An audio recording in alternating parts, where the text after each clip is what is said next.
right, hello everybody, welcome. This is episode 7 of Positive Reinforcement. Anytime you want to share this podcast, go ahead and start using the hashtag PRPod. Capital P, capital R, pod. Positive reinforcement, just the term, obviously, is used quite frequently in the educational field. So go with PRPod as a hashtag if by chance you ever reference this podcast. All right, good to see you all. It's been a week. We'll say that. It's been a week. Did not come to work on Monday. This was my second mental day of the school year. I don't know. It was a heavy weekend. This always happens. I have this app called Time Hop, and it's a really cool app because it gets all of your social media accounts, your Instagram, Twitter, Facebook, everything, and it shows you, here's what you posted a year ago, here's what you posted 2 years ago, here's what you posted 9 years ago. Like, it collects all the history for you. And today, in my Time Hop app, I saw that I posted something exactly 1 year ago today about being in a funk, about just finding it hard to get up out of bed and come to work. And I felt that exact same thing this weekend and on Monday, and that's why I took Monday off. And I don't understand that. Why is it so consistent? I have a feeling it's associated with the time of year and October, and it's getting cooler and the sun sets earlier, like the day is shifting. And does that have anything to do with it? I'm no expert on, mental connection with how the earth is evolving and changing, but I'm sure there's something there because I felt this exact feeling this time last year.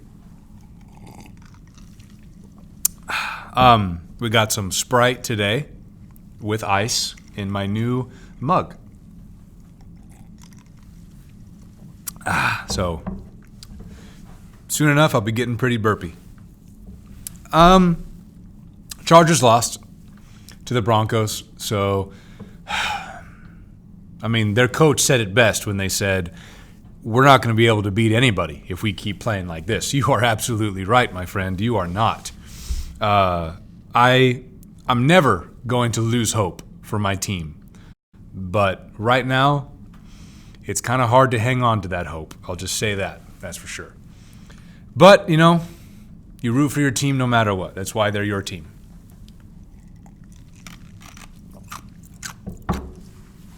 Hope everyone's having a good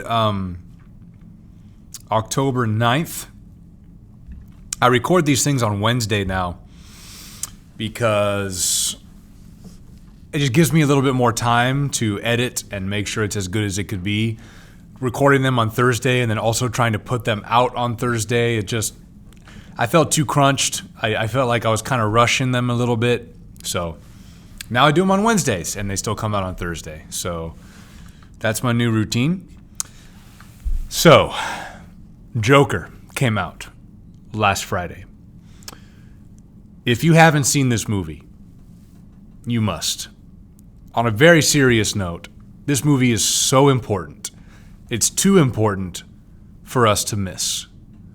The things that it says about mental illness, the things that it says about how society can bring down an individual to a level where they feel the need to exact revenge on said society, it is far too relevant for us to ignore. So please see the movie. It's not just, it's Batman. Let's go check it out. It's going to be fun. There's nothing fun about this movie. There isn't a single happy moment in this movie, unless you want to count Joker, becoming Joker as a happy moment. I'm sure he does, but yeah, it's a heartbreak of a time, and I mean that in the best possible way.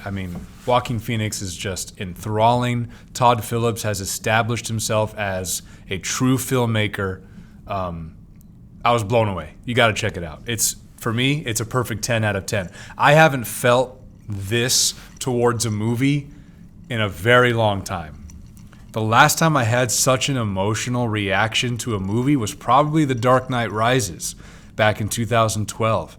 And before that, The Dark Knight, I mean, obviously I'm obsessed with Batman movies, but it's not a movie, but Breaking Bad would be the other thing that has made me feel so emotionally affected.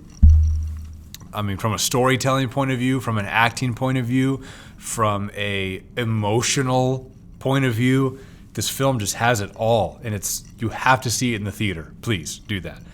It's an extraordinary movie.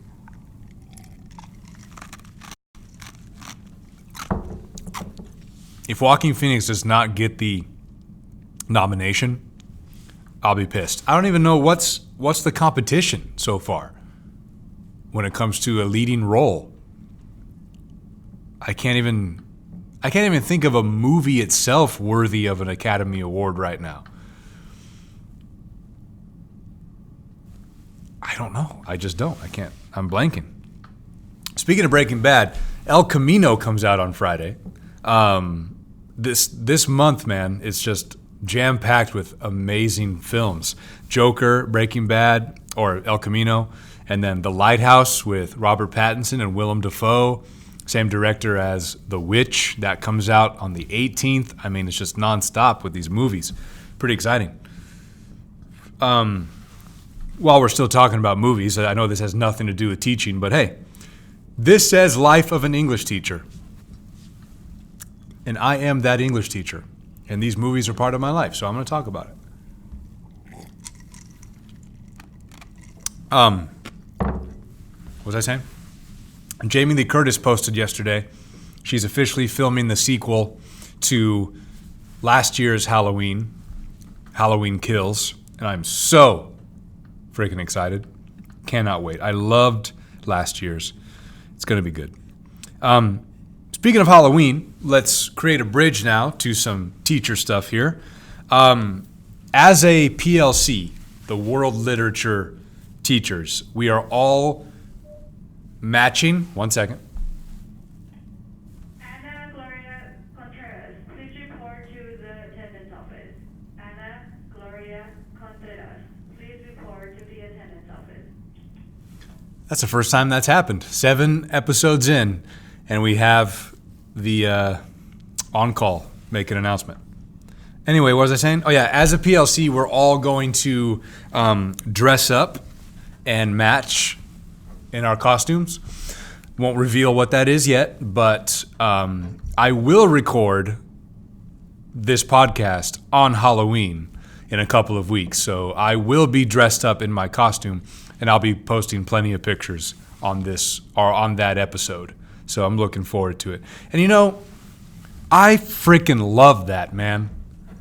Imagine going to work and just not having friends with the people you work with, or not being friends with the people you work with. I can't even. My colleagues are my family. Like, I wholeheartedly mean that.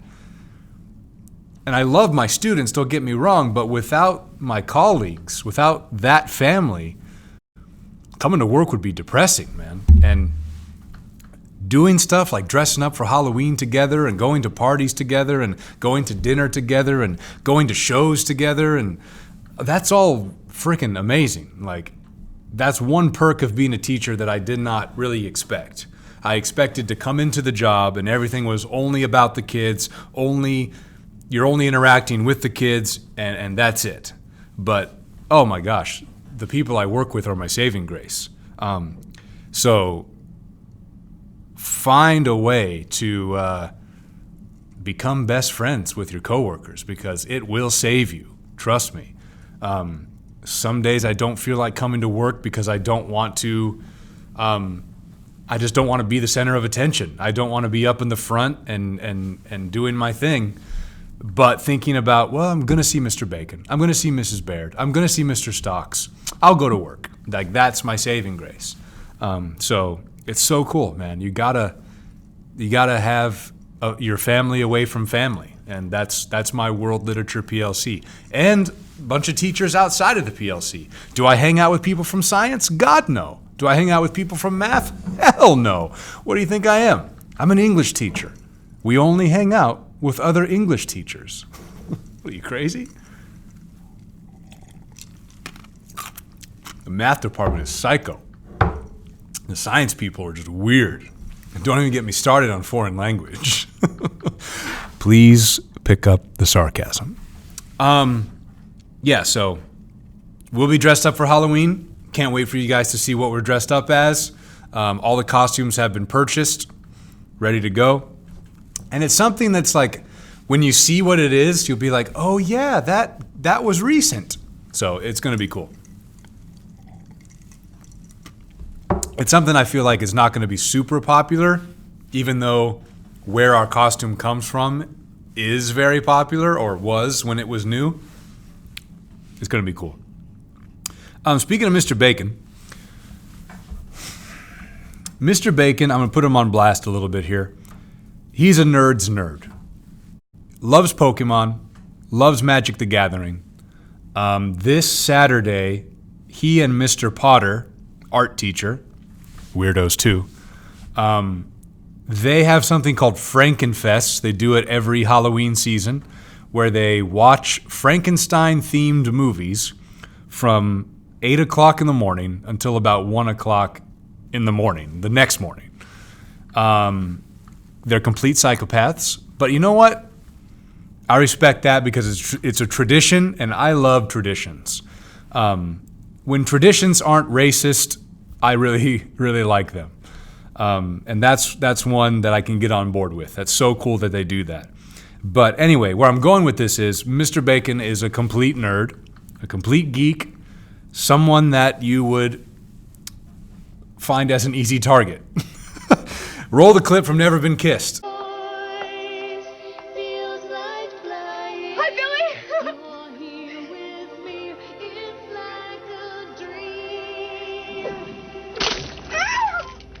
Hey, write a poem about this, geek!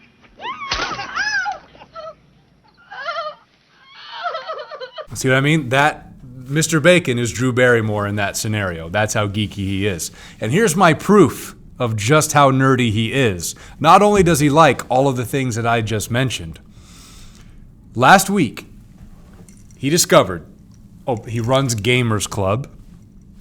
Last week, or no, it's been a few weeks, but he's had a group of kids in his Gamers Club class that plays Dungeons and Dragons. Now look, I'm a nerd too. Self-professed, I try not to be. I know geek culture is like the in thing now. Who cares? I like comic books. I like movies.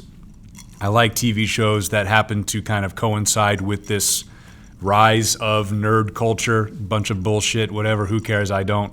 But anyway, Dungeons and Dragons, it's badass. Like watching the boys play it on Stranger Things. Like I was like, hey, this is pretty cool. It wasn't something that I was exposed to when I was a kid, but looks pretty fun. Anyway, he's got a group of kids in his Gamers Club that are playing Dungeons and Dragons. And he found, I guess it's the instruction manual or a strategy guide. I don't know what the hell it's called. But the other day, he made 5 copies of that thing. And it's like a phone book. Like, I can't hear it. Roll the clip. This is us in the copy room making copies of the Dungeons and Dragons strategy manual guide. Here, take a look.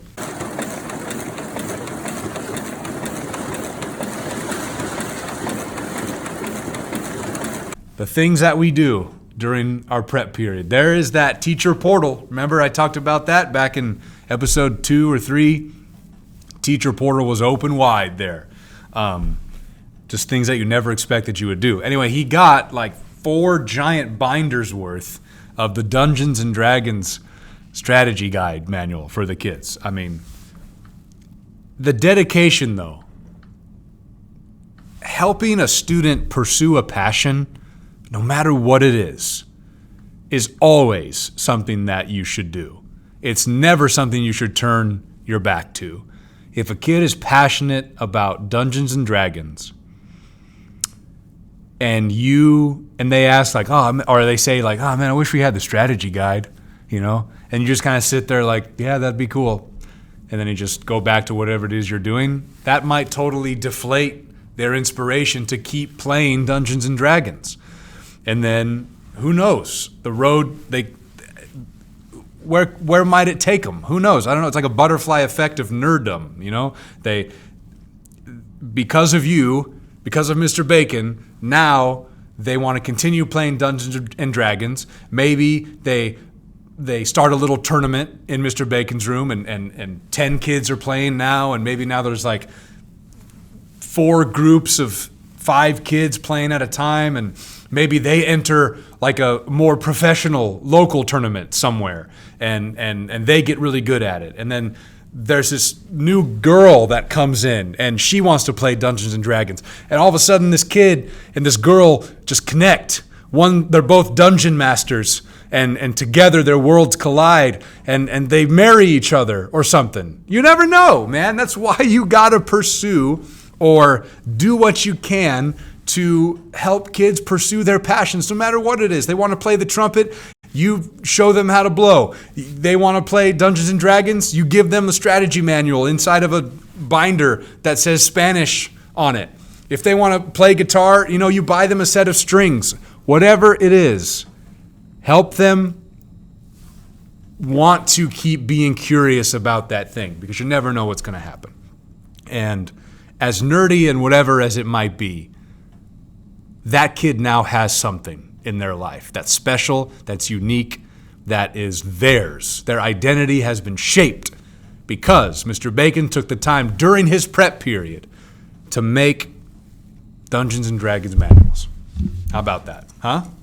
That's teaching, my friend. That is teaching right there. Transition. I'm going to talk about formal observations. So this year at Sanger High School, if you have been teaching for 10 years or more, you don't have to have any observations. Now I'm going to be straight up with you. There are probably a lot of experienced veteran teachers here that have been teaching for way longer than 10 years that are going to disagree with what I'm going to say, and that's fine. I think teachers should be observed 3 or 4 times a semester. That probably didn't sit well with a lot of you. And yes, trust me, I am 100% on board with the idea that teachers deserve much more compensation for what they do. There are many teachers who greatly care about the profession. There are many teachers who pour their heart and soul into being the best teacher they can be. And they deserve money, they deserve recognition, they deserve all of it. However, there are many teachers that are the complete opposite of that. And a lot of those teachers might be listening right now. And I've got one thing to say to you if that is you. Quit. Quit teaching. You are a burden to my profession. You are an embarrassment to my profession, and you should be ashamed. So, when I say that teachers should be observed 3 to 4 times a semester, I'm directing it more so towards those teachers that don't give a shit about their job. You need to be held accountable. If you are already a dedicated, passionate teacher, being observed should not be a burden or a problem. Anytime people come in to observe me, whether it be my own administration or teachers from the other side of the country or whatever, bring them in, man. Come on in for the show. It's time for Mr. Norris and the Norris verse. We're here all night. Did you grab your popcorn? Go back to concessions and get your M&Ms, my friend, because this show is about to start.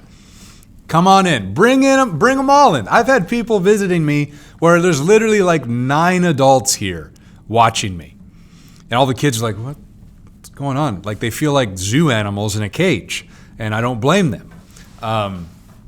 But, you know, I always take it as a compliment if there's people in here that want to watch me. I'm going to put on even more of a show when you come in here. I'm going to teach my ass off, man. Like, that's the kind of attitude you should have when you're being observed. And in all honesty, try to teach every day as if it's an observation day. Now look, I just said that I took Monday off. I get it. And there are days that are way more laid back than others. That's just going to happen, right?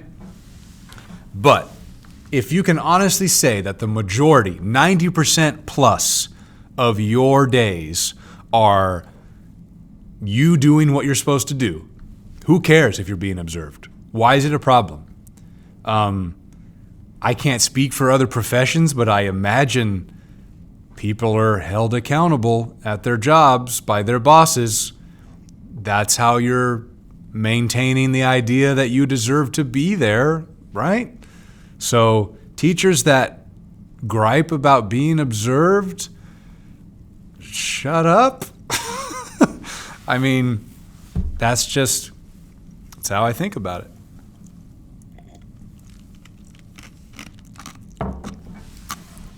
Fix it, you know? If you don't want to be observed, are you the problem?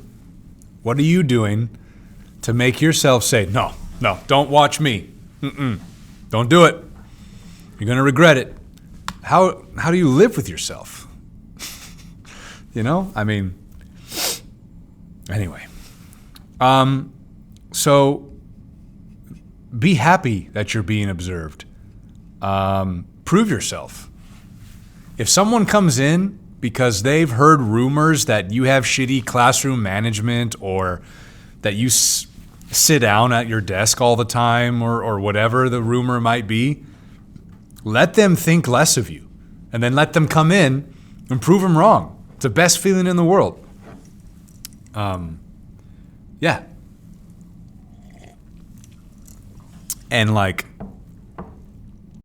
I don't know. Anyway, I'm done talking about that. Let's move on. So October, it's October 9th, not even halfway through, and I'm already feeling the fatigue of October for sure. Like I said at the very beginning of this podcast, like there's just something about the shift of the seasons that's just making me feel off a little bit. But teachers, keep pushing. Once Halloween comes and goes, it's over. It's over, you know? Like, November's here. Thanksgiving is 3 weeks away. November's what, 3 weeks of actual work? You get a week off. Then you're in December all of a sudden. Holy crap, it's Christmas right around the corner. Another 3 weeks, and bam, winter break. How long is your winter break? Sanger High, it's 3 weeks. A couple times there was talk about cutting it down to 2 weeks off. Nah. I don't care if there's a longer summer. I need those 3 weeks at Christmas. Christmas time is so freaking special. Got to get those 3 weeks for Christmas, for sure. For sure. Don't take that away from me. But bottom line is, get through October, and the first semester is golden. You're good. This is the last hurdle, everybody. Keep jumping. Soon it's going to be November 1st, and all downhill from there. So we're at about 24 minutes. Couple things I want to talk about. First, teachers that get angry over students that use bad language. I feel like this is like the unpopular opinion podcast. Things that most teachers would be like, oh, I would never allow that. Or, oh, I can't believe he just said that. I feel like that's this episode. But I don't care. That's what this is for. To create a platform and share my experience as a 7th year English teacher. bad language in the classroom. Look, I deal with 15 and 16-year-olds, 180 of them every single day. And you remember being 15 and 16. You remember the words that came out of your mouth. And those words were probably a lot worse than they are now. At the very beginning of the school year, I talk about specific words and phrases that I never want to hear. Stuff like, shut up, right? I feel like you can be very offended by someone saying shut up. Calling someone stupid or dumb, and then that's gay. It's gotten a lot better since I was in high school, but it is still kind of prevalent, saying that's gay, meaning that's stupid or whatever. And any other forms of bigotry and racism, not going to allow. But if you walk in and you're like, oh, Mr. Norris, it smells like shit in here. How could you get mad at that? That's hilarious. There's a difference. Like as long as you're not putting anybody down or being racist or whatever, who cares? They're just words. I mean, if it becomes gratuitous, obviously you're going to get one of these from me, like, hey, stop, calm down.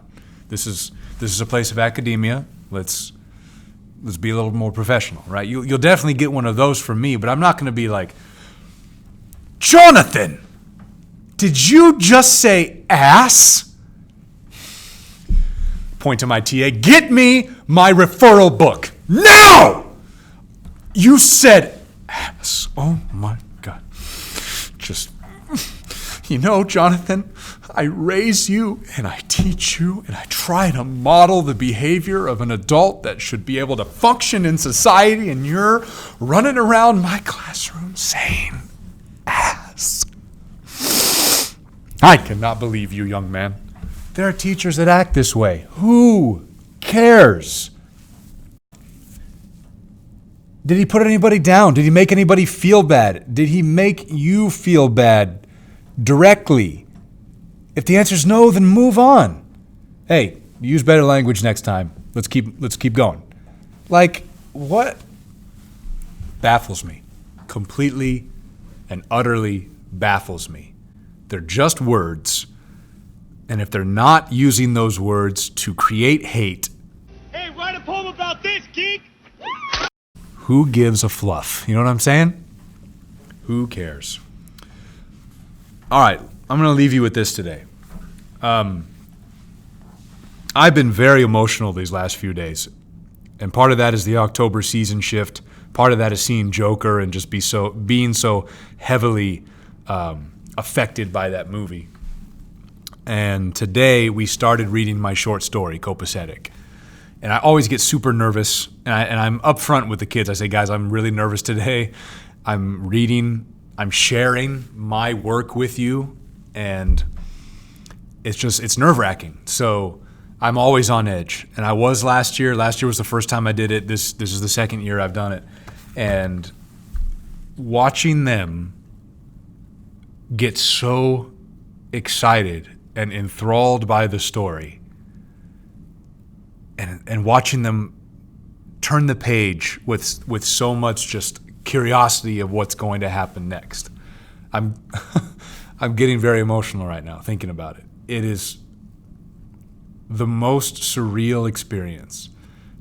Like I said last time, so many of these kids couldn't care less about reading, and to see them so hungry for more while reading their own teacher's book. I can't describe the feeling at all. I can't. And I am very proud today. I'm proud of my students, and I'm proud of myself, to be honest, for first just I don't even know where I'm going with this, to be honest. This is a difficult job. And I know that suddenly the emotional weight of this podcast has shifted dramatically. But this is a very hard job, and these little victories, when I see kids care about reading and when I see kids genuinely interested in school, there's no better feeling than seeing that unfold in front of your eyes. That's my job, is to make kids care about this stuff. And it's just been a very roller coaster-y kind of week, but a very good one. And yeah, so not going to cry on air.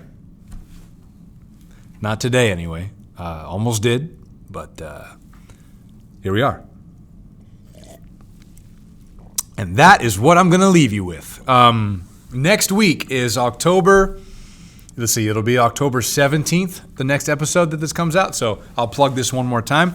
My band, A Dollar Underwater, will be playing at Zach's Brewery, 8 o'clock, October 19th. So not this Saturday, but next Saturday. We're super excited. It's a free show, all ages. Come on out. Enjoy it. We'll be playing for about half an hour. All original material. So we are super pumped. And you know what, guys? I am all done. 31 minutes. I think this might be the longest podcast.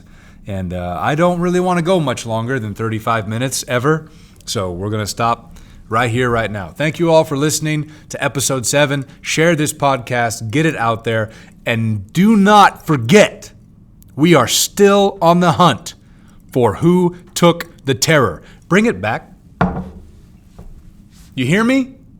Bring it back. Whoever you are.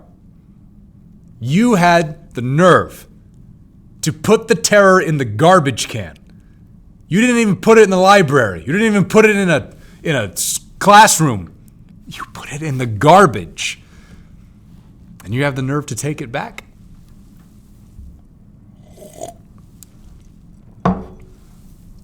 Bring it back. That's all I have for you guys today. Have a great rest of the week. Great weekend. We'll see you next time on Positive Reinforcement. I love you all. Good night.